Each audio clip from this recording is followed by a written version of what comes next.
বলো ভেন্ডি ছেলে। ওই, my name is মিলন বিশ্বাস, mind your own language। দূর গান্ডু, কাজটা কি সেটা বলতো। মাই নেম ইজ মিলন বিশ্বাস। তোদের দুজনকে একটা নাটক করতে হবে। নাটক করতে হবে মানে?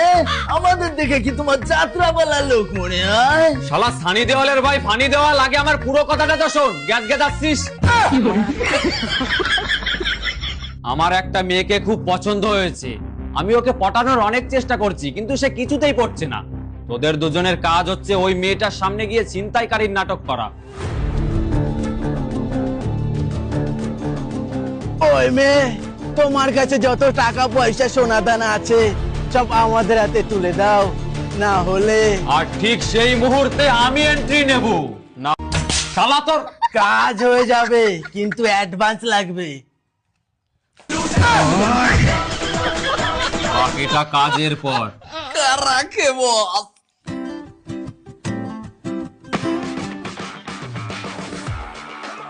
ওই দেখ মেয়েটা হেঁটে আসছে, যা এবার প্ল্যান অনুসারে কাজ শুরু করে দে। ওই মেয়ে, তোমার কাছে যত টাকা পয়সা সোনা দানা আছে সব আমাদের হাতে তুলে দাও, না হলে। না হলে কি?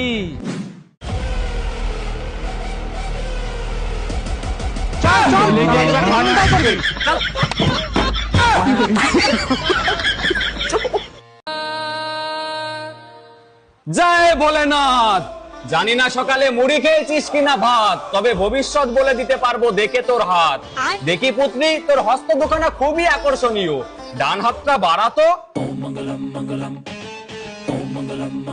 বলো কি অস্বাভাবিক, তুই সকালে বাড়ি থেকে ভাত খেয়ে বেরিয়েছিস। ভেন্ডি সবজিটা তোর খুব প্রিয়, তোকে একটা ছেলে খুব ভালোবাসে, যে কিনা সারাক্ষণ তোর পিছন পিছন ঘুরে বেড়ায়। মহাদেবের ইচ্ছা তুইও সেই ছেলেটাকে ভালোবেসে বিয়ে করে নিস। কে সেই ছেলেটা? সেই ছেলেটা হচ্ছে পৃথিবীর সব থেকে বেশি হ্যান্ডসাম এবং নায়ক ছেলে। দাঁড়া, মহাদেব একটা ফটো পাঠিয়েছিল তোকে দেখানোর জন্য।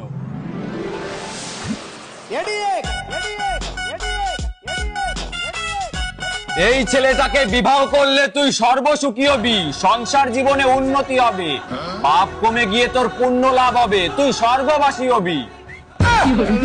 তাহলে কি বুঝলি পুত্রী? সময় থাকতে ছেলেটাকে গিয়ে প্রপোজ করে দে। যাটা কি